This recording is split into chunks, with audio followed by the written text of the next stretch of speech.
mempersembahkan serial Sandiwara Radio Misteri Mak Rompang. Misteri Mak Rompang. Misteri Mak Rompang.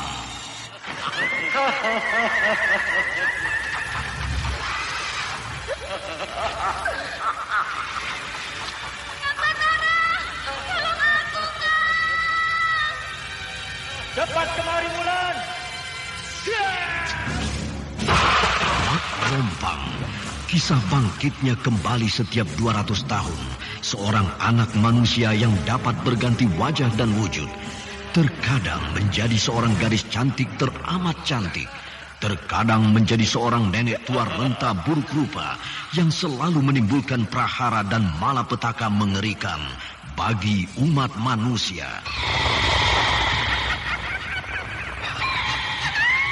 Bahaya, kita dalam bahaya. Sudah, cepat tinggalkan tempat ini. Tunggu Kamira, aku mau menutup warung dulu. Jangan pikirkan warungmu, pikirkan nyawamu. Hei, menjauh. Tuk Tunggal bilang menjauh. Takut itu berawa panas. Tuk Tunggal ada di mana, Wira? Tuk Tunggal berada di dalam kabut. Hei, penyihir semua. Penyihir keluar dari desa.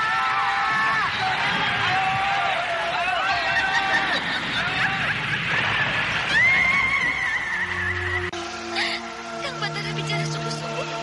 Iya, karena saya mencintaimu, Wulandari. Mak Rompang diselingi pula tawa ria penuh canda serta kisah cinta kasih yang penuh dengan liku-pilu kehidupan dari dua insan manusia. Awas di belakangmu, Wulandari.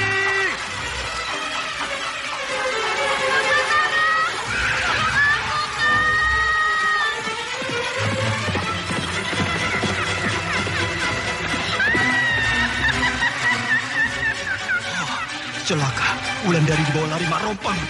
Iya.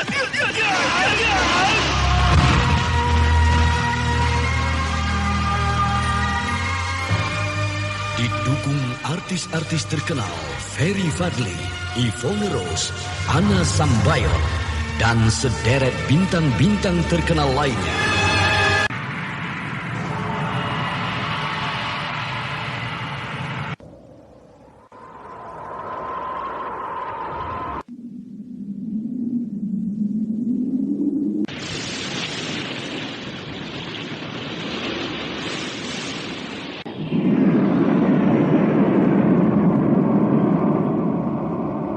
Aku ingin mencari sendiri pembunuh guruku itu. Tapi Kanjeng, kami mohon supaya Kanjeng tetap berada di dusun Panggalo ini. Andai saja Nyi Guru masih hidup, pasti kita bisa memecahkan isi kitab ini dengan mendengarkan petunjuk-petunjuk beliau.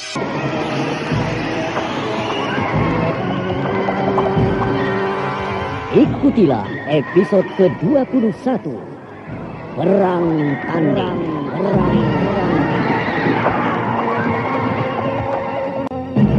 Naskah karya Asmadi Syafar, teknik dan montase Iman Adiaswara, dengan sutradara Denny Denhas. Seri yang ke-13 Anda ini sekarang masih didukung mendengarkan para Sandiwara pelakon Radio di Yvonne channel Rose Memori sebagai 80. Wulandari, Ferry Fadli sebagai Batara, Elias Gibel sebagai Ki Rimbas, Ashari sebagai Ki Awu, dan pembawa cerita Denny Denhas. Pada kisah yang lalu diceritakan, Batara telah mengetahui jalan rahasia menuju Telaga Sore yang pernah ditemukan dan dilalui oleh Aki Lumut bersama Gandini. Hal ini diberitahukan oleh Aki Patok yang tidak sengaja melihat seseorang keluar dari jalan rahasia itu. Tapi sayangnya, baik Aki Patok maupun Batara tidak mengetahui bahwa yang keluar dari jalan rahasia itu adalah Aki Lumut. Sementara itu, Wulandari mengajak Batara untuk kembali ke Telaga Sore. Walaupun dengan berat hati, tetapi Batara tetap mengikuti kemauan kekasihnya itu. Dan ketika mereka berdua sedang menuju ke Telaga Sore, pada waktu menjelang malam, tiba-tiba mereka melihat sebuah cahaya berwarna biru, berpendar, dan aneh.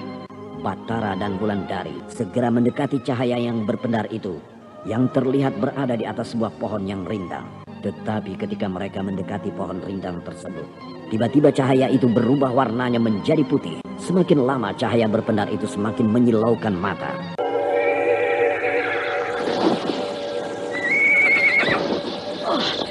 Cahaya itu menyalakan sekali. Aku tidak bisa melihatnya lagi. Oh, kemana perginya cahaya itu? Kuda itu sudah tenang kembali. Aku benar-benar terkejut ketika cahaya itu menjadi sangat menyilaukan sekali. Aku benar-benar tidak tahu cahaya apa itu tadi. Aku belum pernah melihat cahaya itu sebelumnya. Aku juga demikian, Wulan. Suara kuda-kuda itu mengejutkan sekali. Sudahlah, mari kita teruskan perjalanan kita. Tinggal sedikit lagi kita sampai ke Telaga Sore. Iya, Telaga Sore sudah dekat sekali dari sini. Ah, suara apa itu? Sepertinya suara itu berasal dari bawah pohon rindang di sana. Mari kita dekati. Cahaya bulan ini tidak begitu terang. Oh, ada rombongan semut. Rombongan semut yang banyak sekali sampai menimbulkan bunyi gemerisik. Itu bukan rombongan semut, Kakak. Itu butir-butir pasir yang berjalan. Butir-butir pasir. Coba aku pegang. Nah, malam ini kita harus berjaga lebih ketat lagi. Iya. Jangan sampai terjadi kekacauan seperti sebelumnya. Iya, benar. Bisa saja terjadi hal-hal yang tidak kita inginkan. Suasana malam ini terasa aneh sekali. Aku merasa tidak enak. Awas, apa itu? Itu kawanan perampok yang kemarin menyerbu rombongan pedagang. Ayo semua siaga, serang mereka.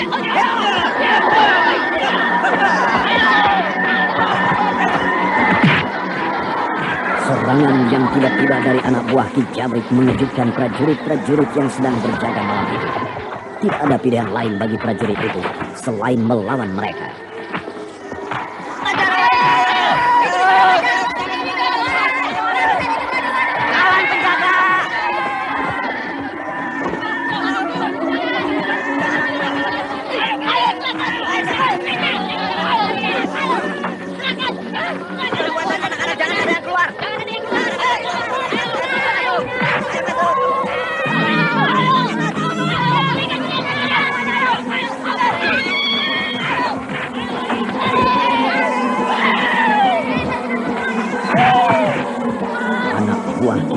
Secepat kilat melarikan diri. Setelah menjarah beberapa warung pakaian dan perhiasan, para prajurit Panggalo tidak dapat berbuat banyak menghadapi serangan yang mendadak seperti itu. Hanya ada seorang anak buah Ki Jabrik yang mati, dihajar oleh prajurit Panggalo. Kurang ajar. Mereka berhasil melarikan diri. Berhasil kalian menangkap mereka? Maaf, Ki. Kami tidak berhasil menangkap para perampok tadi. Tapi kami berhasil menghajar satu orang dari mereka. Di mana dia? Mayatnya di sebelah sana, Ki. Dia sudah mati? Benar, Ki. Sayang sekali. Andai saja kalian menangkapnya hidup-hidup, tentu kita dapat mengetahui lebih banyak tentang semuanya. Hati-hati, Kang Batara. Jangan pegang butir-butir pasir itu. Butir-butir ini tampak aneh sekali. Bergerak seperti semut berbaris. Lihat, itu. Ada 2 butir pasir yang paling besar. 2 butir pasir itu bergerak berpasangan. Sepertinya mereka pemimpin semua butir-butir pasir ini. Batara, coba kau ambil 2 butir pasir yang paling besar itu. Baiklah. Baik, akan kuambil. Mereka menghilang. Ketika Batara hendak mengambil 2 butir pasir yang paling besar, tiba-tiba saja rombongan-rombongan pasir itu raib. Kemana perginya mereka? Aku juga tidak tahu, Kakang. Butir-butir pasir itu benar-benar aneh sekali. Mereka hilang ketika aku hendak mengambilnya. Mungkinkah itu pasir siluman? Tapi siapa yang mengirim pasir siluman itu kemarin? Sampai mendekati Telaga Sore. Sebagian mencari kemana perginya perampok itu, dan sebagian lain tetap berjaga di sini. Baik, ayo semua siaga, laksanakan perintah.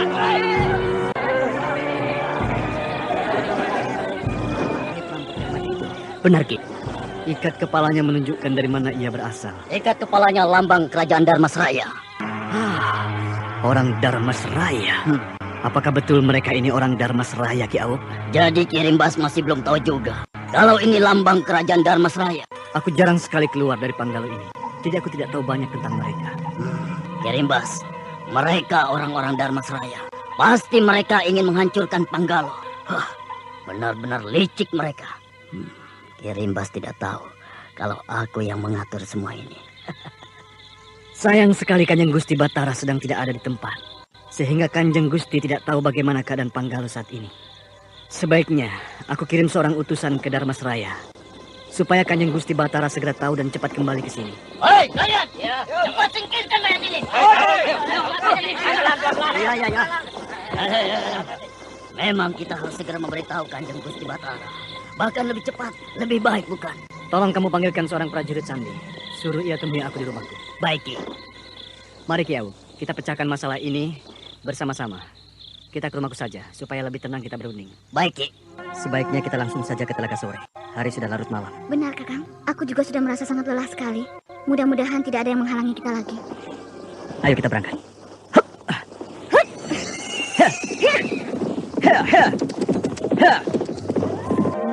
Aku sengaja hanya memberitahu Ki Awuk saja, agar berita ini tidak bocor. Aku takut ada mata-mata di Panggalo ini. Benar, Ki.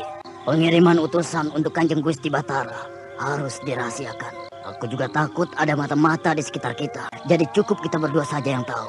Kalau benar mereka orang-orang Dharma Seraya, kita harus membalas apa yang mereka lakukan ini. Tetapi sebelumnya kita harus tunggu perintah dari Kanjeng Gusti Batara, baru kita bergerak. Hormat saya, Ki Rimbas. Ini prajurit sandinya. Baiklah. Pengawal, kau boleh pergi. Baik, Ki.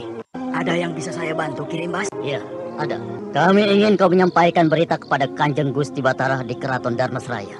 Aku akan menulis pesan untuknya. Kau tunggu di sini. Ingat, tugas ini rahasia sekali. Jangan sampai ada orang lain yang tahu. Baik, Ki. Malam ini, kau harus berangkat. Pakai kuda yang terbaik, supaya kau bisa cepat sampai di Dharma Seraya. Sebaiknya kau tunggu sampai keadaan benar-benar sepi. Di luar sana masih banyak orang yang membereskan warung-warungnya yang rusak dan berantakan. Baik, Ki. Ini pesannya sudah selesai aku tulis. Prajurit, ingat, kau harus menjaganya dengan baik. Sekali lagi, ini tugas rahasia. Baik, Ki. Saya akan melaksanakan tugas ini sebaik-baiknya. Bagus. Nah, sekarang kau boleh pergi. Baik, Ki.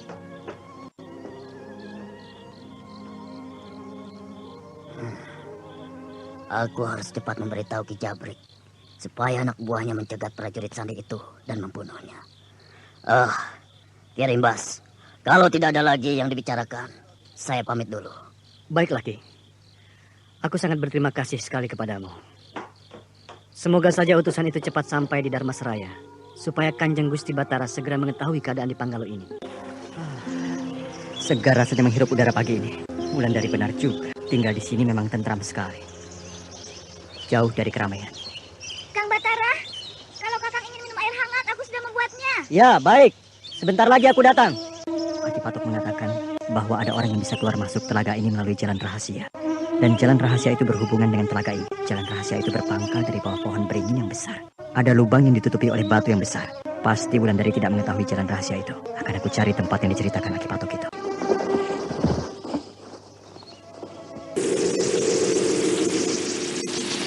Gangguan terhadap ibu kota Panggalo sudah semakin meningkat. Gangguan itu juga terjadi pada malam hari. Walau pintu gerbang ibu kota Panggalo sudah ditutup sekalipun. Lalu Ki Rimbas mengutus seorang prajurit sandi ke Dharma Seraya, membawa berita kepada Batara. Sementara itu Wulandari dan Batara meninggalkan rombongan. Mereka pergi menuju Telaga Sore. Sesampai di sana, mereka melihat seberkas sinar putih. Dan setelah mereka dekati, sinar itu berubah menjadi ribuan butir pasir yang berjalan beriringan, bagaikan iring-iringan semut. Di antara ribuan butir pasir yang beriring-iringan itu, ada 2 butir pasir yang paling besar, bergerak berpasangan. Ketika Batara hendak mengambil 2 butir pasir itu, tiba-tiba butir-butir pasir itu sirna entah kemana. Kalau aku memacu kuda siang malam secepat ini, maka besok sore aku sudah memasuki ibu kota kerajaan Dharma Seraya.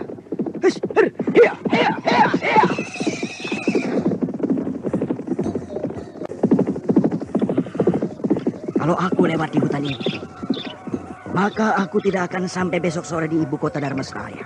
Sebaiknya aku berputar arah. Aku harus mengambil jalan pintas.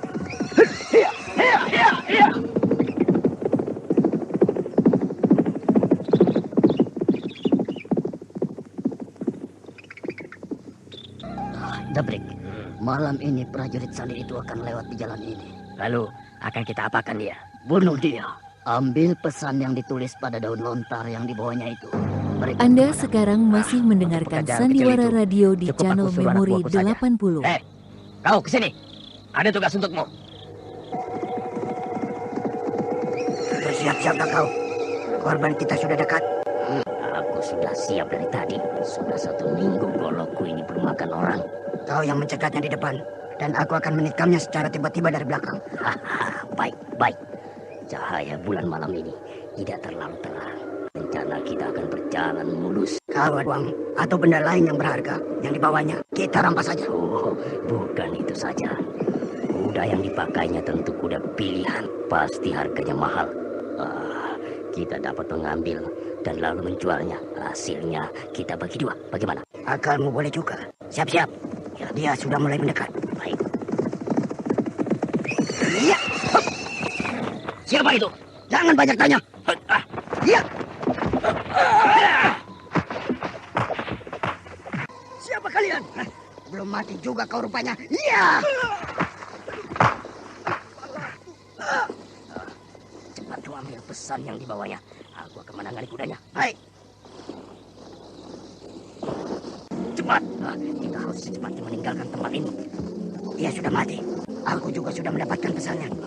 Ayo, cepat. Kau naikkan sudah. Kita harus sembunyikan kuda ini. Ayo. Ya. Aduh, kepalaku. Aku harus menyelamatkan diri. Aku tidak boleh mati. Aku harus menyelamatkan Panggalo. Mana pesan yang ditulis di atas daun lontar itu? Kalian mendapatkannya? Kami berhasil mendapatkannya, Ki. Ini dia daun lontarnya. Bagus. Kalian mendapatkannya. Pasti kalian juga merampas kuda dan uangnya. Di mana kalian simpan? Kami tidak merampas apa-apa darinya, Ki. Goblok! Apa kalian tidak ambil? Kami harus merampas segala benda miliknya. Sudah sana! Kalian memang tidak bisa diandalkan. Apa yang akan kau lakukan dengan daun lontar itu? Kalau orang mengirim pesan harus dibalas, maka aku akan menulis balasannya. Ya, terserah kaulah. Mana bayaranku? Jangan sampai kau lupa itu. Baik, nanti. Ini. Jadi ini pohon beringin yang dikatakan Akipato. Di sana ada sebuah batu yang besar sekali. Pasti batu itu dimaksud oleh Akipato. Sebaiknya aku segera ke sana. Kakak, Kang Batara. Mungkin dia sedang berjalan-jalan di sekitar Telaga Sore ini. Jadi ini jalan rahasianya. Aku akan coba masuk ke dalam. Di sana ada air mengalir. Sepertinya sebuah danau di bawah tanah. Mungkin danau ini menghubungkan tempat rahasia ini dengan Telaga Sore. Ya, aku akan menyelam ke bawah air ini. Mungkin akan ada jalan rahasia di bawahnya. Airnya dingin sekali. Di mana Kang Batara? Hari sudah menjelang siang, ia juga belum muncul. Kang Batara, kenapa kakak ada di situ? Nanti aku akan ceritakan. Tolong kau tambatkan kuda ini. Ya, Kaki. Di mana Ki Rimba sekarang? Beliau sedang berada di keraton, Ki. Sejak dari tadi pagi beliau mencari Ki Aul. Baik, aku akan ke sana. Saya sudah kembali, Ki. Ki Awuk sudah kembali. Dari mana saja Ki Awuk? Aku cari sejak tadi pagi Ki Awuk tidak ada. Sejak kemarin malam aku mengikuti prajurit Sandi itu. Aku khawatir terjadi apa-apa dengannya. Jadi kau mengikutinya?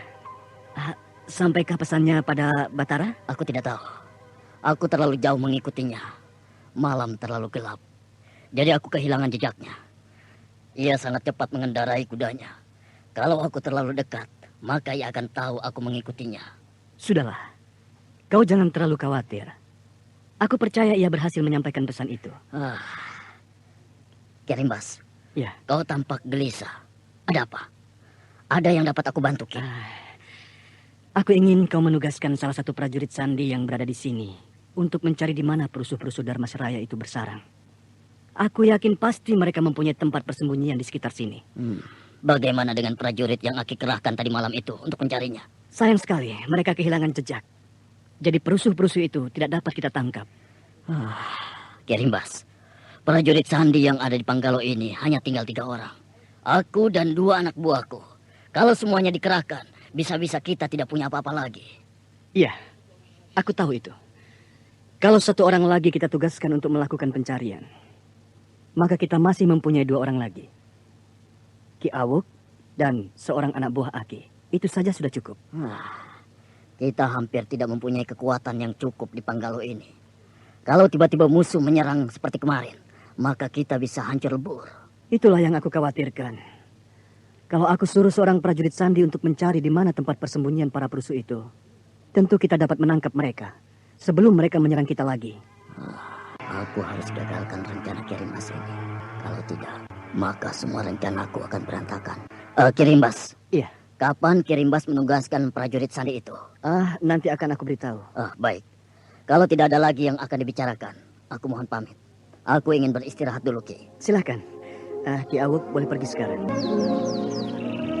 Jadi Aki Patok melihat seseorang keluar dari jalan rahasia itu? Benar.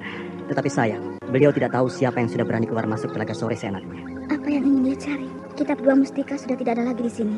Sedangkan di Telaga Sore tidak ada apa-apa lagi selain pondok tua ini. Sebaiknya kita tutup saja jalan rahasia itu dengan batu besar yang ada di pinggirnya, agar orang lain tidak bisa keluar masuk seenaknya. Iya, aku juga pikir sama. Akan aku tutup jalan rahasia itu. Selain itu, aku juga belum memberi pagar gaib di sana. Karena aku sendiri tidak tahu ada jalan rahasia yang bisa menembus Telaga Sore ini. Mungkin itulah sebabnya kitab Dua Mustika yang kau sembunyikan di pondok ini hilang. Orang bisa dengan mudah keluar masuk Telaga Sore melalui jalan rahasia itu. Mungkin juga. Aku memang kurang hati-hati menyimpannya. Aku pikir tidak ada orang yang bisa masuk ke Telaga Sore ini. Karena setiap jalan masuk ke Telaga Sore sudah diberi pagar gaib. Aku benar-benar tidak tahu bahwa masih ada jalan masuk yang belum diberi pagar gaib. Aku juga tidak habis pikir, bagaimana kitab Dua Mustika itu bisa jatuh ke tangan Gandini. Menurutku, dialah yang mengambil kitab Dua Mustika dari sini. Tapi aku masih ragu, karena siapapun orang yang bisa keluar masuk jalan itu, pasti ia tahu banyak mengenai seluk-beluk Telaga Sore ini. Aku ingin sekali melihat jalan rahasia itu. Baik, aku akan antar kau ke sana. Akan aku tunjukkan jalannya. Ki Rimbas telah mengutus seorang prajurit Sandi untuk membawa surat yang ditulis oleh Ki Rimbas. Anda sekarang masih mendengarkan Sandiwara Radio di channel Memori 80. Di dalam perjalanan menuju kerajaan Dharmasraya, prajurit Sandi itu diserang oleh orang-orang Ki Jabrik. Prajurit itu pingsan. Lalu surat yang dibawanya diambil dan kudanya dirampas. Sementara itu Batara dan Wulandari sudah berada di Telaga Sore. Kedua pasangan itu sedang menyelidiki lorong yang merupakan jalan rahasia yang mereka duga tempat jalan orang masuk ke Telaga Sore dan mencuri kitab Dua Mustika itu.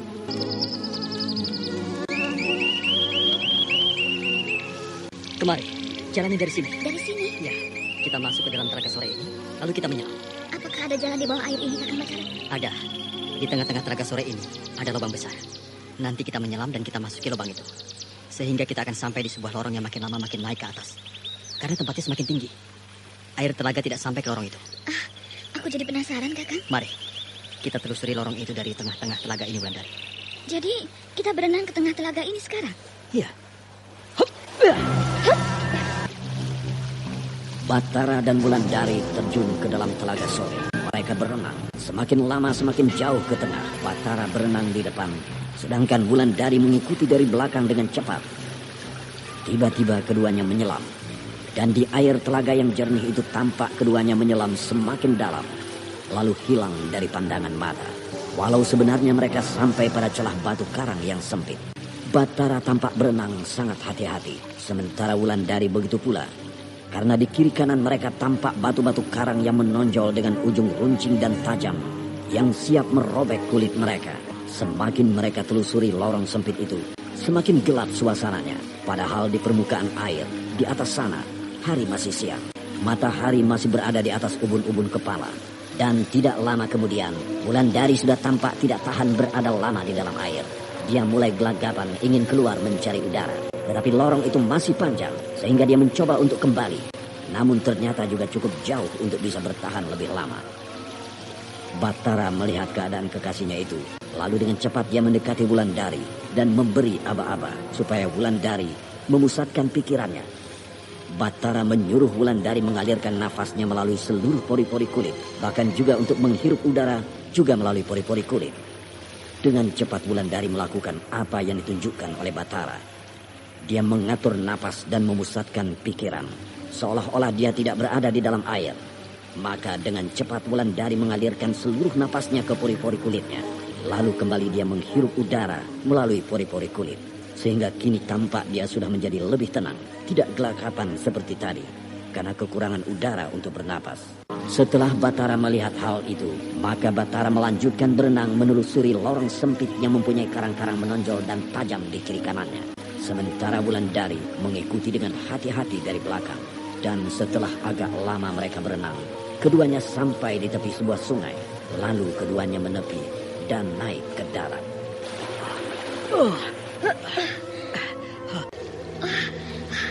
Kalau Kakang Batara tidak menunjukkan cara bernafas di dalam air tadi, pasti aku sudah mati tenggelam karena kehabisan nafas. Itu cara yang paling mudah untuk bisa bertahan lebih lama di dalam air. Bahkan kita bisa berada di dalam air sampai setengah hari. Iya. Aku lupa. Sekarang kita berada di mana, Kakang Batara? Sekeliling tempat ini gelap sekali. Rasanya kita masih berada di dalam gua. Kita berada di tepi sebuah sungai kecil. Air sungai ini mengalir perlahan di kakiku. Iya, aku bisa merasakannya. Walau aku tidak bisa melihat di dalam gua yang gelap ini. Aneh, di dalam gua ada sungai. Dan air sungai ini pasti menuju ke bawah sana. Ke Telaga Sore. Sehingga air di Telaga Sore tidak akan pernah kering. Iya, ini memang sungai kecil yang mengalir di dalam gua. Sedangkan gua ini tentu jauh di bawah tanah. Luar biasa. Ini adalah kebesaran Sang Pencipta alam semesta ini. Ya Wulan, kalau dibandingkan dengan Sang Pencipta, kita tentu tidak ada artinya apa-apa. Iya. Semoga Sang Pencipta mempertemukan kita menjadi suami istri, ya, Kak?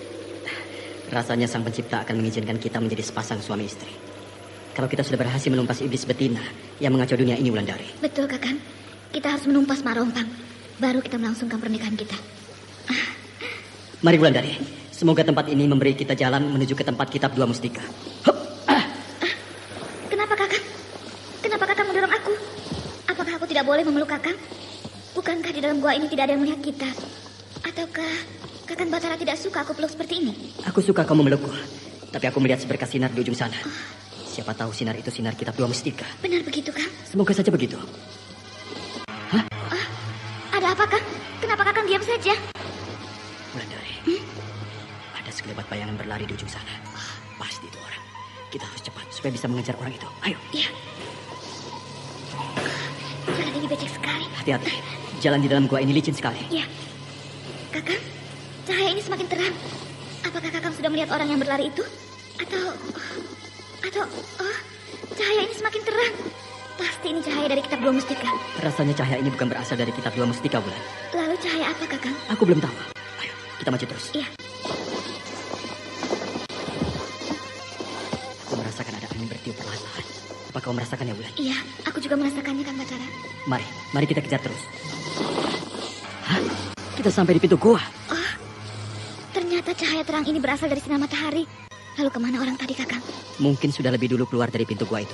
Mari kita keluar.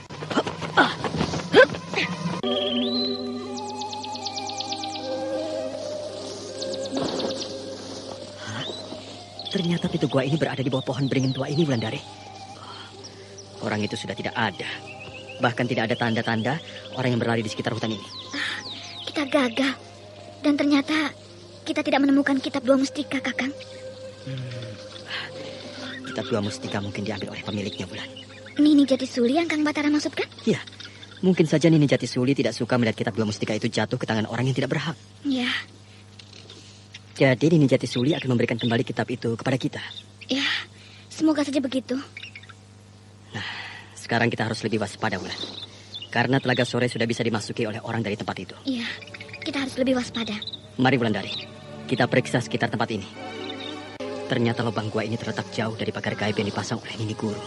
Oh, iya ya, Kang. Bagaimana? Apakah akan kita pindahkan pagar gaib ini ke sebelah sana, Kang? Supaya lubang gua itu berada di dalam pagar gaib di sekeliling Telaga Sore. Sebaiknya memang begitu. Tapi bagaimana caranya? Aku tidak bisa melakukannya. Sedangkan Nini Guru sudah meninggal. Aku bisa melakukannya, Kakang. Kau bisa, Wulan? Betulkah? Nini Guru sudah menurunkan ilmu itu padaku, Kang. Kalau begitu, lakukanlah sekarang. Supaya pagar gaib ini bisa lebih luas. Tapi aku harus melakukan tapa dan berpuasa dulu, Kakang Batara. Baru bisa pagar gaib ini kita pindahkan ke tempat yang kita inginkan. Oh, rupanya tidak mudah untuk membuat pagar gaib itu, Wulan. Berapa lama kau harus puasa? 1 minggu. Aku akan melakukannya di pondok Nini Guru di Telaga Sore. Baik, kapan kau akan mulai? 2 hari lagi. Tapi aku harap Kakang Batara tetap berada di dekatku untuk menjaga aku. Karena kalau saja ada yang mengganggu puasa dan semediku, maka aku akan terluka. Baiklah, akan aku jaga kau selama kau melakukan tapa dan puasa. Hah? Aki Lumut? Iya, aku Gandini. Aku gembira Aki Lumut datang kemari. Karena desa Mentilin ini separuhnya sudah dihancurkan oleh Mak Rompang. Iya, aku sudah melihat keadaan desa ini, Gandini. Aku sangat prihatin. Itulah keadaan desa kami sekarang ini, Aki Lumut. Tentu Aki Lumut akan membantu aku dari serangan Mak Rompang. Atau Aki Lumut membawa berita lain untukku. Sekaranglah saatnya. Kalau kau mau mencelakakan Wulandari. Kenapa begitu, Aki Lumut? Ya, aku baru saja dari Telaga Sore. Telaga Sore? Ya. Apa yang Aki Lumut kerjakan di sana? Aku melihat seberkas cahaya dari sana. Lalu aku mengejarnya. Tapi tiba-tiba aku bertemu dengan Batara dan Wulandari di dalam lorong goa yang pernah kita masuki itu. Jadi mereka sudah tahu jalan rahasia itu? Iya. Cepat sekali. Karena Batara sangat hebat. sehingga cepat dia tahu apa yang terjadi di sekelilingnya. Bahkan Batara dan Wulandari berusaha mengejar aku. Ketika Batara melihat bayanganku, lalu dengan cepat aku merubah diriku menjadi belut, sehingga aku bisa lolos dari kejaran mereka. Di dalam persembunyianku, aku sempat mendengar pembicaraan mereka berdua, bahwa Wulandari akan membuat pagar gaib di sekeliling Telaga Sore, sehingga lubang gua itu juga akan tertutup oleh pagar gaib yang akan dibuat oleh Wulandari. Oh, lalu apa yang harus kita lakukan, Aki, supaya lubang gua itu tetap bisa kita masuki? Aku sudah mencoba melindungi mulut gua itu, Kandini. Tapi aku khawatir, karena ilmu pagar gaib itu sangat ampuh, sehingga bisa menghapus ilmu yang aku lepaskan dari mulut gua itu. Apakah ada cara lain untuk menghalangi usaha mereka, Ki? Ada, yaitu dengan mengganggu tapa yang akan dilakukan oleh Wulandari, sehingga Wulandari terluka. Lalu ilmu pagar gaibnya tidak bisa dikeluarkannya. Jadi, aku yang akan melepas ilmu pagar gaibnya, Ki? Iya, dia akan melakukan tapa itu di Padepokan Telaga Sore. Ayo, kita ke sana. Kita tidak boleh buang-buang waktu. Sekarang, Ki? Iya, sekarang. Kalau begitu, aku akan bicara dulu pada Ki Wista. Bahwa Batara dan Wulandari mendapatkan jalan rahasia yang pernah dilalui oleh Akil Lumut dan Gandini, sehingga mereka menjadi takjub. Lalu keduanya berniat akan memperluas pagar gaib di sekitar Telaga Sore, supaya orang tidak bisa seenaknya masuk ke padepokan yang tenang itu. Sementara Akil Lumut telah mengetahui rencana Batara dan Wulandari. Ketika kedua kekasih itu berunding untuk memperluas pagar gaib yang berada di sekitar padepokan Telaga Sore, Akil Lumut berada tidak jauh dari mereka, karena Akil Lumut sedang berubah bentuk menjadi seekor belut. Lalu Akil Lumut pergi ke Mentilin untuk memberitahu apa yang dia dengar kepada Gandini. Akil Lumut dan Gandini berniat akan menggagalkan rencana Batara dan Wulandari itu. Mereka akan mencoba masuk ke padepokan Telaga Sore melalui jalan rahasia yang sudah mereka rintis. Bila hal ini terjadi, maka berarti Wulandari dalam bahaya. Karena apa yang akan dilakukan oleh Wulandari harus dilaksanakan di dalam suasana yang sepi dan tenang. Tetapi bila terjadi gangguan yang mengacaukan tapanya, maka Wulandari bisa terluka di dalam tubuhnya. Apakah Dan Ayu akan pergi sore ini? Ya, dan aku minta supaya Ki Wista harus berjaga-jaga dengan baik di sekitar Mentilin. Mentilin sudah hampir hancur, Dan Ayu. Yang tersisa hanya beberapa rumah saja lagi. Sudah hampir semua penduduk Mentilin mengungsi, Dan Ayu. Apakah tidak sebaiknya Dan Ayu berada bersama-sama dengan saya malam ini? Karena saya khawatir kalau serangan dari Mak Rompang itu akan datang lagi malam ini. Sedangkan Ki Yudaya sudah tiada, Dan Ayu. Saya tidak punya kawan pendamping untuk menghadapi Mak Rompang. Justru aku pergi sore ini demi desa Mentilin ini, Ki Wista. Aku akan pergi mencari ilmu pemunah Mak Rompang. Dan untuk kawan pendamping Ki Wista, jangan khawatir. Karena masih ada seorang perwira Mentilin yang gagah berani. Dia bertugas di ibu kota kerajaan Darmasraya. Dia baru saja datang kemari mencari kedua orang tuanya. Siapa dia, Dan Ayu? Namanya Adirapa. Adirapa. Saya belum pernah kenal dengan dia, Dan Ayu Gandini. Bahkan mendengar namanya saja baru sore ini. Memang dia jarang kemari, Ki Wista. Hanya semasa dia kecil, dia berada di Mentilin ini. Sedangkan setelah dewasa, dia hidup dan menjadi perwira di dalam kerajaan Darmasraya. Dia aku minta untuk mendampingi aku di Mentilin ini, karena keadaan sudah semakin berbahaya. Kalau memang begitu, saya menjadi agak tenang, Dan Ayu. Karena ada seorang perwira terlatih yang akan menemani saya di Mentilin ini. Nah, akan aku perkenalkan Ki Wista dengan dia sore ini. Adirapa, kemarilah.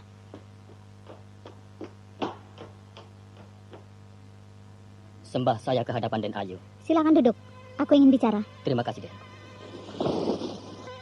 Ki Wista, ini Adirapa yang aku ceritakan tadi. Salamku untuk Ki Wista. Anda sekarang masih mendengarkan Sandiwara Radio di channel Memori 80. Bentuk tubuhmu sangat cocok sebagai seorang perwira kerajaan Darmasraya. Terima kasih, Ki Wista. Sebagaimana yang telah aku ceritakan padamu, Adirapa, maka mulai hari ini kau akan mendampingi Ki Wista meronda di sekitar Mentilin bersama dengan prajurit-prajurit yang lain. Karena beberapa hari ini aku tidak berada di Mentilin. Siaga, Den Ayu. Pemuda ini gagah. Aku khawatir jangan-jangan pemuda ini adalah kawan tidur Den Ayu yang baru. Nah, aku harus berangkat sekarang karena sebentar lagi hari malam. Aku tidak mau kemalaman di jalan karena sejak tadi kakak itu menungguku. Selamat jalan, Den Ayu. Saya doakan semoga Den Ayu selamat dalam perjalanan. Terima kasih atas perhatian kalian berdua. Maaf, Ki Wista. Aku heran terhadap Den Ayu. Sejak tadi dia bilang bahwa dia akan pergi sore ini bersama dengan seorang laki-laki tua yang sejak tadi menunggunya di halaman rumah ini. Tapi aku tidak melihat laki-laki tua itu. Bahkan aku menduga tadi bahwa laki-laki tua itu adalah Ki Wista sendiri. Laki-laki tua itu bernama Akil Lumut Adirapa. Hanya laki-laki tua itu tidak bisa kita lihat. Kalau tidak atas kehendak yang punya diri. Tapi disitulah yang membuat aku kagum pada Den Ayu Gandini. Karena sebagai seorang petinggi desa ini, dia sudah mempunyai ilmu yang cukup tinggi. Bahkan banyak kawan-kawannya yang tidak tampak, yang kasat mata. Aku semakin kagum pada Den Ayu, Ki. Karena ilmunya memang tinggi. Semoga kalau kita menghimpun kekuatan, maka kekuatan yang mengacau mentilin ini bisa kita tumpas. Maaf Adirapa. Apakah kau betul orang desa ini dulu? Betul, Ki Wista. Hanya aku besar dan hidup di ibu kota kerajaan. Bahkan aku mengabdi di dalam keraton kerajaan menjadi seorang perwira. Aku kemari sebenarnya mencari kedua orang tuaku. Karena aku mendengar bahwa desa Mentilin sedang dalam keadaan bahaya. Ternyata setelah aku berada di sini, kedua orang tuaku sudah tewas di tangan Mak Rompang. Aku sedih. Tapi rasa dendam pun timbul dalam diriku. Aku ingin sekali menghancurkan Mak Rompang itu. Sehingga Den Ayu menawarkan aku menjadi perwira pemimpin prajurit di Mentilin ini. Bagus kalau kau punya tekad seperti itu. Siapa kedua orang tuamu? Kedua orang tuaku yang tinggal di sebelah timur desa ini. Nama orang tuamu? Jarakut. Oh, dia.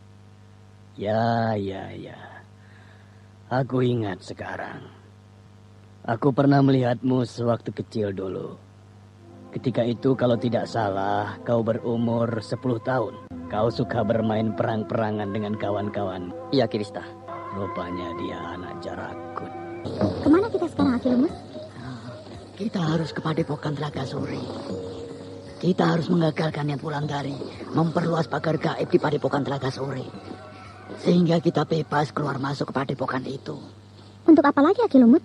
Bukankah yang paling penting bagi kita sekarang adalah mendapatkan kitab dua mustika itu kembali? Ya memang, itu yang paling utama.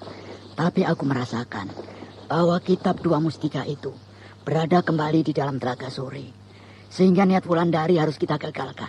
Aki Lumut yakin? Apa yang aku rasakan tidak pernah meleset, Gandini. Kalau begitu aku setuju. Nah, ayo, mari. Sebelum terlambat. Ayo. Gandini dan Aki Lumut bergerak cepat menuju Padepokan Telaga Sore. Gandini berjalan memegang baju Aki Lumut.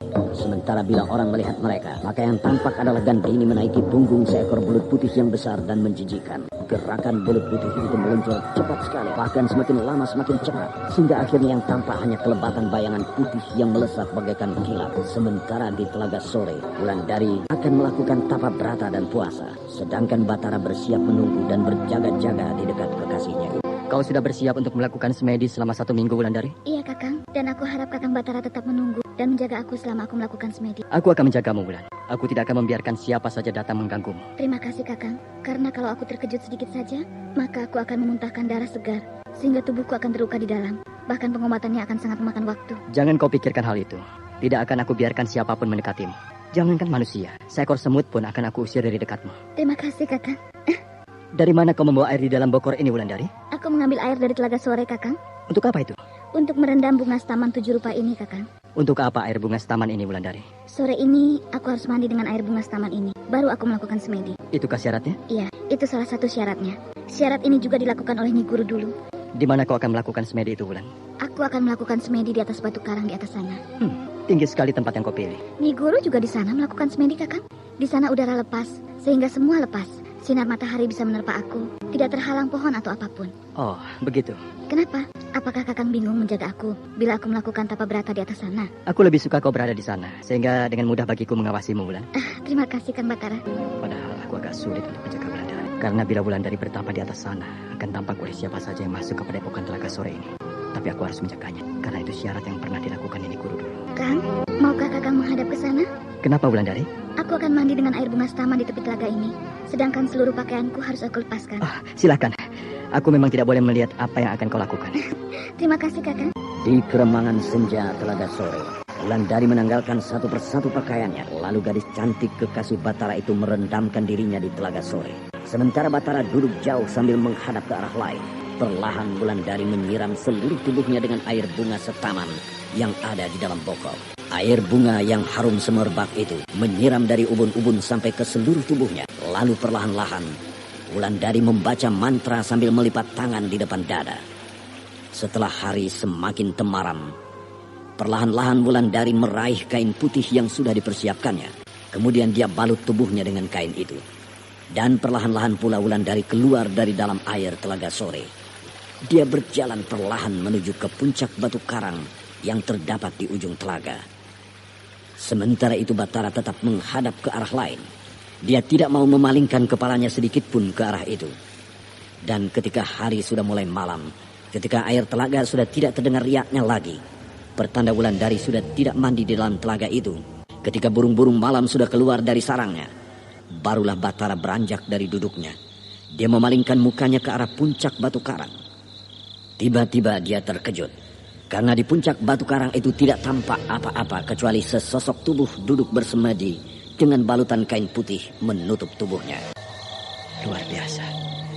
Aku melihat Wulandari di puncak batu karang itu bagaikan sosok tubuh putih aneh yang menakjubkan. Sekarang aku harus mulai tugasku menjaga Wulandari. Aku akan coba keluar dari padepokan ini. Aku akan memeriksa sekeliling pagar gaib di Telaga Sore ini. Kita sudah sampai kan ini? Cepat sekali kita sampai di sini. Seolah-olah seperti mimpi. Aki Lumut ilmunya tinggi. Padahal aku hanya memegang ujung bajunya saja. Namun tiba-tiba sudah sampai di sini. Kenapa kau diam Gandini? Apa yang harus kita lakukan sekarang ini, Aki Lumut? Kita harus cepat masuk ke padepokan Telaga Sore. Sesampai di sana, apa yang harus aku lakukan, Aki? Kalau kau melihat Wulandari sedang melakukan tapa, maka langsung kau serang. Sedang aku berjaga-jaga terhadap Batara. Aki Lumut, ada bayangan orang di sebelah sana. Itu Batara, cepat sembunyi. Ya. Kau harus menahan nafas Gandini. Ilmu orang itu tinggi sekali. Sedikit saja dia mendengar suara desahan nafasmu, dia pasti akan mencarimu. Iya, Aki, aku sudah tahu. Sementara itu ibu kota kerajaan Panggalo bertambah babak belur dikacau oleh Ki Jabrik bersama dengan anak buahnya yang tergabung di dalam kelompok perampok yang bernama Harimau Kumbang. Karena petinggi-petinggi kerajaan itu terutama Batara sedang tidak ada di tempat. Sedangkan Ki Rimbas tidak berdaya menghadapi kekacauan yang memusingkan dirinya itu. Batara sedang menjaga Wulandari yang sudah memulai tapanya di padepokan Telaga Sore. Sementara Aki Lumut dan Gandini sudah berada di sekitar padepokan Telaga Sore untuk mengacau tapa Wulandari. Sementara di Mentilin tugas penjagaan dipercayakan Gandini kepada seorang anak muda yang bernama Adi Rapa. Adi Rapa berasal dari ibu kota kerajaan Dharmasraya. Dia adalah seorang perwira kerajaan yang cukup dapat diandalkan. Bahkan tampaknya Adi Rapa adalah kawan baru Gandini dalam arti yang luas. Karena kelihatannya penyakit Gandini yang suka melalap laki-laki muda kambuh kembali. Aki memanggil saya? Ya, silakan masuk. Aku akan menugaskan kau untuk menyelidiki mengenai kekacauan kemarin. Serangan mendadak dari perampok itu, Ki? Iya. Para perampok itu memakai ikat kepala yang berlambangkan kerajaan Dharmasraya. Pasti mereka orang Dharmasraya. Perampok-perampok itu sudah melarikan diri, Ki. Jejak mereka sulit untuk dicari. Aku kira tidak. Aku yakin mereka memiliki tempat persembunyian. Mengapa Aki berpikir begitu? Karena perjalanan dari Panggalo ke Dharmasraya tidak dekat. Dibutuhkan waktu sekitar 10 hari berjalan kaki. Sehingga dibutuhkan waktu untuk pulang pergi sekitar 20 hari. Sedangkan mereka tidak mungkin pulang ke Dharmasraya terlebih dahulu kalau ingin mengacau keesokan malamnya. Aki benar juga. Tentu mereka memiliki tempat persembunyian di sekitar tempat ini. Aki ingin agar saya mencari di mana persembunyian mereka? Benar. Ingat, tugas ini sangat rahasia. Tidak ada satu orang pun yang tahu tentang tugasmu ini, kecuali kamu. Ki Awuk pun tidak aku beritahu. Aku akan beritahu dia jika tugas ini sudah selesai. Selama kau menjalankan tugas ini, kau harus menyamar. Jangan sekali-kali berpakaian seperti prajurit Panggalo, karena akan mencurigakan. Tetapi, mengapa Ki Awuk tidak diberitahu, Ki? Sepertinya Ki Awuk tidak setuju dengan rencanaku ini. Karena ia berpikir bahwa kekuatan kita akan berkurang kalau aku tugaskan seorang lagi prajurit sandi. Karena itu aku tidak beritahu dia. Nanti, kalau tugas ini sudah selesai, dia akan kuberitahu. Baik, Ki. Akan saya laksanakan tugas ini. Ya, baiklah. Kau boleh pergi sekarang. Lakukan tugasmu secepatnya. Panggalo sangat rapuh sekarang ini. Siaga, Ki. Aku sudah berjalan cukup jauh dari Panggalo. Sampai saat ini, belum ada satupun tanda-tanda persembunyian para perampok. Sebaiknya aku naik ke atas pohon besar ini. Aku akan tidur di atas pohon besar ini, sambil mengamati sekitar tempat ini. Iya. Siapa tahu kawanan perampok itu lewat sini. Di sebelah sini ada dahan yang besar. Bisa dijadikan alas untuk tidur.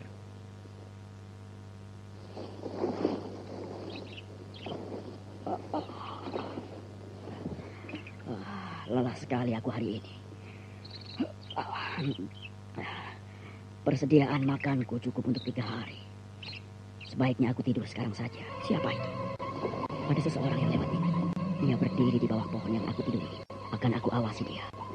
Sepertinya dia sedang menunggu seseorang. Sayang. Sinar bulan tidak begitu terang. Aku tidak bisa melihat jelas wajahnya.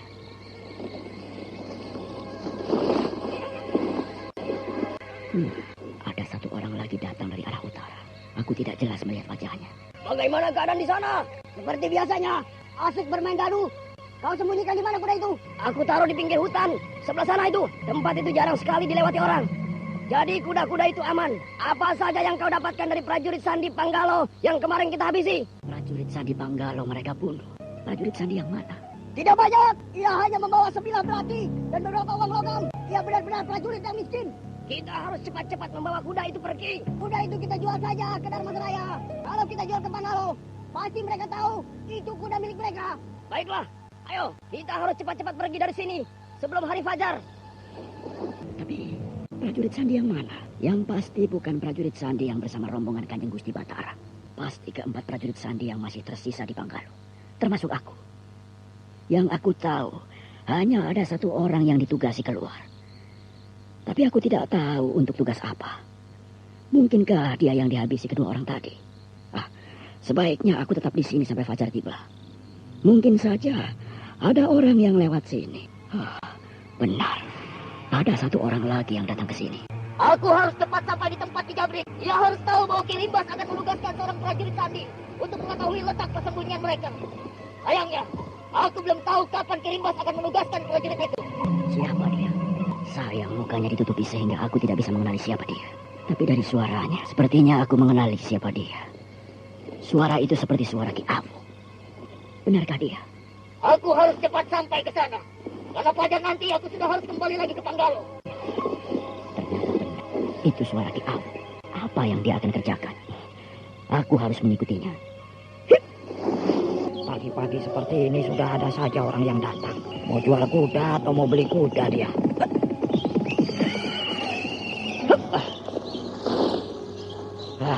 Kalian naik satu kuda berdua. Pasti kalian membutuhkan kuda satu lagi supaya nanti tidak berebut. Betul kan? Aku masih memiliki beberapa kuda yang kuat dan besar. Kami bukan ingin membeli kuda. Kami ingin menjual kuda ini. Menjual kuda? Kalian pasti sedang butuh uang. Coba aku lihat kuda kalian ini. Ya. Cukup bagus kuda kalian ini. Selamat pagi, Ki. Wah, pagi-pagi begini sudah dapat pelanggan. Mau beli kuda baru, Ki? Ya, mereka ini ingin menjual kuda. Bagaimana menurutmu kuda ini? Bagus tidak? Cukup sehat. Dari mana kalian dapatkan kuda ini? Itu kuda milik kami. Kenapa kau tanya juga? Apa maunya prajurit Dharmasraya ini bertanya? Membuatku curiga. Tanda di kuda ini menunjukkan kuda Panggalo. Pasti kalian orang-orang Panggalo. Ayo, ikut aku. Kami bukan orang Panggalo. Sudah, jangan banyak tingkah. Ikut aku ke kerajaan. Kurang aja prajurit ini.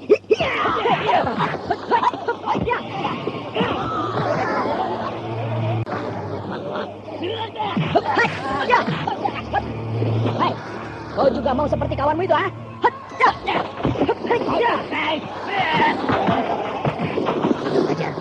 Awas, airmu. Kurang ajar kau. Kau benar-benar ingin menantangku.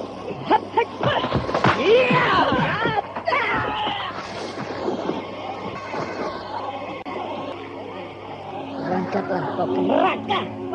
Orang mati. Juga mati. Mati sana. Aku sudah membuat keributan di sini. Tapi orang-orang Panggalo ini memang harus dimusnahkan. Aduh, bagaimana ini? Ada 2 mayat tergeletak di sini. Apa yang harus aku lakukan ini? Biarkan saja di sana. Ya, biarkan saja. Yang lain akan datang kemari. Betul. Di sini rupanya sarang para perusuh itu. Mana Kijabrik? Di dalam. Ya. Apa yang terjadi? Anda sekarang masih mendengarkan Sandiwara Radio di channel Memori 80. Aku harus lebih lama di sini. Aku harus tahu berapa banyak kekuatan mereka. Supaya Kirimbas tahu berapa banyak pasukan yang akan menangkap mereka. Dari tadi ia menyebut-nyebut nama Kijabrik. Siapa Kijabrik? Mana dia? Kalau tidak ada di dalam, berarti dia di luar. Kau cari saja dia di sekitar sini ya. Kalau tidak ada? Kalau tidak ada, berarti dia tidak ada di sini. Dia berjalan menuju belakang gubuk itu. Pasti dia mencari orang yang namanya Ki Jabrik. Aku akan ikuti dia. Itu dia. Dia sedang berbicara dengan seseorang. Pasti dia yang namanya Ki Jabrik. Akan aku dekati. Kau ingin aku mengerjakan apa lagi, Ki Awuk? Kemarin kau suruh aku untuk membunuh prajurit Sandi itu. Kau hanya memberiku upah yang sedikit. Sekarang kau ingin menyuruh apa lagi? Bukankah kau sudah dibayar banyak oleh Ki Sabrang? Ki Sabrang membayarku banyak. Karena itu, aku hanya tunduk pada apa yang dikatakan Ki Sabrang. Bukan mengikuti apa yang kau mau. Aku akan membayarmu 2 kali lipat dari yang kemarin. Bagaimana? Boleh juga. Tapi tergantung dari tugas apa yang kau berikan. Kalau ringan, aku setuju. Tapi kalau menurutku agak berat, aku tidak mau. Rimbas akan mengutus seorang prajurit Sandi lagi. Untuk mengirim pesan lagi? Bukan. Lalu apa? Dia akan mengutus seorang prajurit Sandi untuk mengetahui di mana tempat persembunyian Ki Jabrik. Lalu? Setelah itu, dia akan melaporkannya pada Ki Rimbas. Lalu apa yang akan dilakukan Ki Rimbas? Setelah dia tahu letak persembunyianku? Ya, tentu saja dia akan menangkapmu serta semua anak buahmu. Kalau begitu, kita harus bunuh prajurit Sandi itu. Aku juga menginginkannya. Tapi lain kali, suruh prajurit Sandi itu membawa perhiasan yang banyak agar aku nanti bisa untung. Mana bisa begitu, Ki Jabrik? Biasanya mereka akan menyamar. Oh, begitu. Hei, siapa kau? Kau memata-matai kami ya? Hei, ada apa di sana itu? Ki Jabrik, ada orang memata-matai kita, tapi dia sudah aku habisi. Bagus. Siapa dia? Tidak tahu, Ki. Aku tidak mengenalnya. Tapi dari tadi dia mengintai kita. Jawab, kau tahu siapa dia? Iya, aku tahu siapa dia. Dia adalah prajurit Sandi yang aku ceritakan tadi. Anak buahku sudah menjalankan tugasnya dengan baik. Sekarang tinggal tugasmu yang belum. Apa tugasku? Masa kau lupa? Kami telah melakukan tugas kami sesuai perjanjian yang tadi kau bicarakan. Sekarang tugasmu untuk membayar kami. Ingat? Tapi itu bukan urusanku. Yang aku tahu hanyalah kau membayarku. Kalau tidak mau, tidak apa-apa. Tapi lain kali, aku tidak mau lagi bekerja sama denganmu. Baik. Akan kubayar kalian. Ini. Bahwa prajurit Sandi yang ditugaskan oleh Ki Rimbas untuk mencari tempat persembunyian para pengacau ibu kota Panggai akhirnya tewas di tangan pengawal Ki Jabrik. Kejadian itu membuat Ki Awuk sangat senang. Walau dia harus membayar upah kepada Ki Jabrik atas kematian prajurit-prajurit Sandi Panggalo itu. Sebenarnya prajurit Sandi itu sudah berhasil menemukan tempat persembunyian perampok harimau kumbang itu. Bahkan prajurit Sandi itu sudah mengetahui pula siapa yang berkhianat di dalam susunan petinggi Panggalo. Namun itulah, ajalnya lebih dulu menjemput sebelum dia sempat melaporkan apa yang telah dilihatnya. Hari sudah malam, Kirista. Aku rasa lebih baik kita tidur saja. Tanda-tanda Mak Rompang akan datang. Tidak ada malam ini. Maksudmu? Kalau Mak Rompang itu datang, maka sudah tentu kita melihat tanda-tandanya. Misalnya di langit tampak kereta kuda silumanya bergerak turun ke desa Mentilim ini. Atau ada rambut yang bergerak di lantai. Lalu tiba-tiba rambut itu mengamuk dan membunuh siapa saja yang ditemukannya. Tapi sebaiknya kita tidak tidur malam ini, Adirapa. Biasanya bencana itu datang bila kita lengah. Aku mulai mengantuk, Kirista. Tahan kantukmu sebelum fajar menyingsing. Lebih baik kau meronda bersama beberapa orang prajurit berkeliling desa Mentilim. Supaya kantukmu hilang. Supaya kau bisa melihat bagaimana keadaan Mentilim ini di malam hari. Aku mengantuk sekali. Dan tidak ada gunanya aku meronda berkeliling desa. Karena desa ini sudah hampir tidak berpenghuni. Hanya tinggal beberapa rumah saja lagi yang masih ditempati oleh penghuninya. Ayo, pergilah meronda supaya kantukmu hilang. Iya, baiklah. Aku akan membawa 5 orang prajurit. Aku akan berkeliling desa ini. Nah, begitu kau berkeliling desa, lalu kau kembali lagi kemari, maka fajar sudah menyingsing. Iya, Ki. Rumah-rumah yang kita lalui ini sepi. Rumah-rumah ini sudah tidak ada penghuninya. Penghuni rumah-rumah ini sudah mengungsi ke Tegal Sari, Adirapa. Sebaiknya kita semua juga mengungsi. Tidak ada lagi yang perlu kita tunggu di Mendeling ini. Tapi Den Ayu Gantini tidak mau meninggalkan desa ini. Kenapa? Kan sudah tidak ada lagi kehidupan di sini. Sudah tidak ada lagi ladang yang bisa menghasilkan di Mendeling ini. Sehingga tidak perlu ditunggui di desa mati seperti ini. Alasan Den Ayu untuk tetap bertahan Karena kita semua berasal dari desa ini. Kita semua lahir di sini dan dibesarkan di sini. Sehingga kita tidak pantas untuk pergi dari sini. Apakah Den Ayu Gandini takut untuk pergi ke Tegalsari? Atau petinggi desa Tegalsari tidak mau menerima Den Ayu? Tidak ada yang melarang Den Ayu Gandini tinggal di desa Tegalsari, Adirapa. Karena desa itu pun kini di bawah kekuasaan Den Ayu Gandini. Nah, apalagi yang ditunggu? Ya, alasan tadi yang membuat Den Ayu Gandini tidak tega pergi dari desa ini. Apalagi desa ini sudah diperintah turun-temurun oleh nenek moyang Den Ayu Gandini. Sehingga hampir setiap hari Den Ayu Gandini berusaha mencari ilmu pemunah untuk menghadapi Mak Rompang. Den Ayu Gandini terlampau mengikuti perasaannya. Perhatikan sederet rumah yang kita lewati ini. Semua gelap. Tidak ada tanda-tanda kehidupan di dalam rumah-rumah itu. Adirapa, mau kemana kau? Aku mau melihat salah satu rumah itu. Untuk apa? Untuk membuktikan bahwa rumah itu tidak berpenghuni. Rumah-rumah itu sudah jelas tidak berpenghuni. Apalagi yang harus kau lihat? Aku agak curiga pada rumah itu. Karena aku mendengar sesuatu yang mencurigakan. Ayo, temani aku. Ayo. Jangan semua. Sebagian berjaga-jaga di luar pagar rumah ini. Jangan sebagian. Kalian berdua saja menemani aku. Yang lain tunggu di sana, ya? Iya. Suara apa yang kau dengar dari dalam rumah ini, Adirapa? Aku tidak tahu suara apa yang aku dengar dari dalam rumah ini. Apakah suara orang ataukah suara binatang? Tapi suara itu sangat mencurigakan. Kau akan masuk ke dalam rumah ini? Iya. Akan aku nyalakan obor? Iya. Jangan dulu. Nanti makhluk yang berada di dalam rumah ini akan lari. Oh ya, baik. Aku akan membuka pintu rumah ini. Kalian berjaga-jaga kalau terjadi hal yang berbahaya bagi diriku. Iya.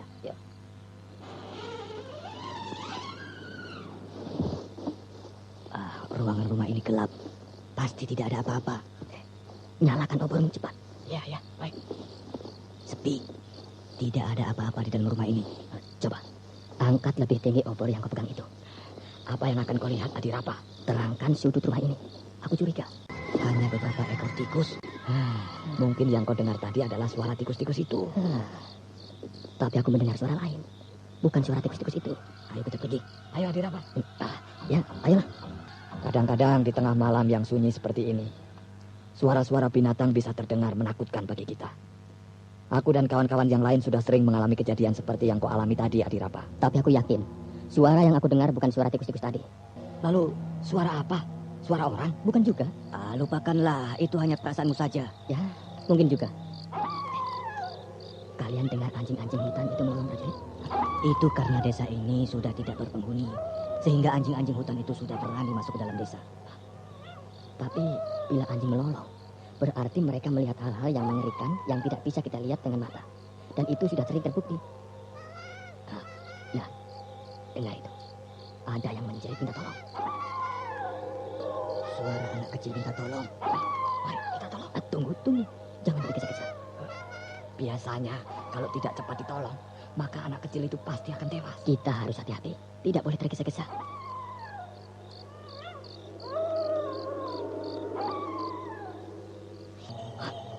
Suara apa itu?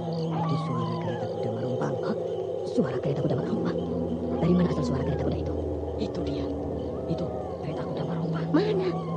Itu. Kereta kuda itu turun dari angkasa. Baru kali ini aku melihat kereta kuda Marompang. Di belakang kereta kuda itu ada api yang menyala-nyala dengan hebat. Pasti Mak Rompang akan membakar desa ini. Mari, kita hadang. Sebaiknya kita di sini saja. Sangat berbahaya kalau kita menghalangi kereta kuda itu. Kereta kuda itu sudah turun dengan cepat ke bumi. Dan kini kereta kuda itu bergerak ke arah selatan. Tapi berkobar-kobar di belakang kereta. Sehingga desa ini menjadi terang benderang bagai ada kebakaran besar.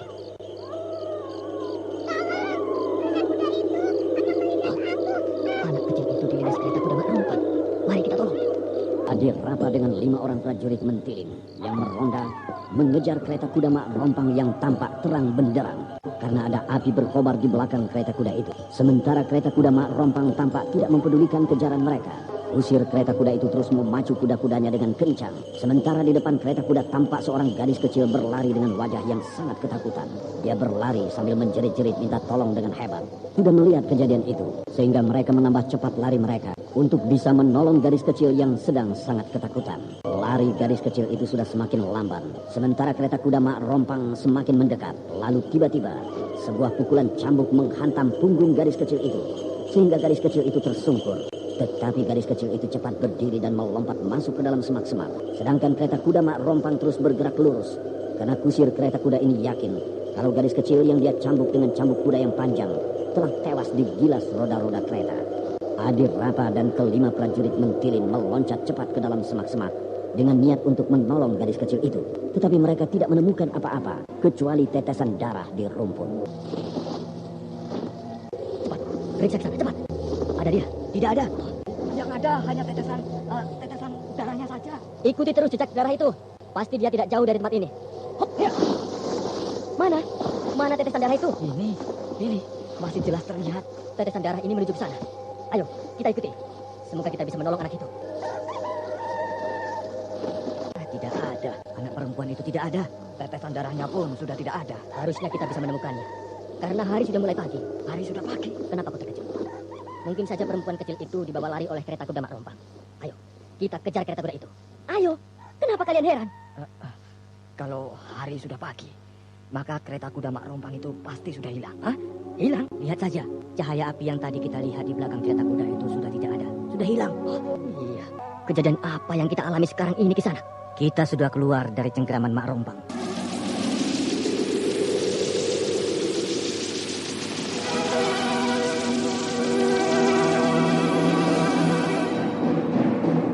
Demikianlah tadi serial Sandiwara Radio Misteri Mak Rompang episode ke-21 Perang Tanding. Dipersembahkan oleh Denhas Adia Suara bekerja sama dengan PT Sinar Effendi Murni, produsen tablet obat kuat Aladina, obat terlambat bulan Menpas Kapsul, tablet obat kuat dan pegal linu Duterema, dan jamu godok Cap Gorilla. Terima kasih atas perhatian Anda. Sampai jumpa.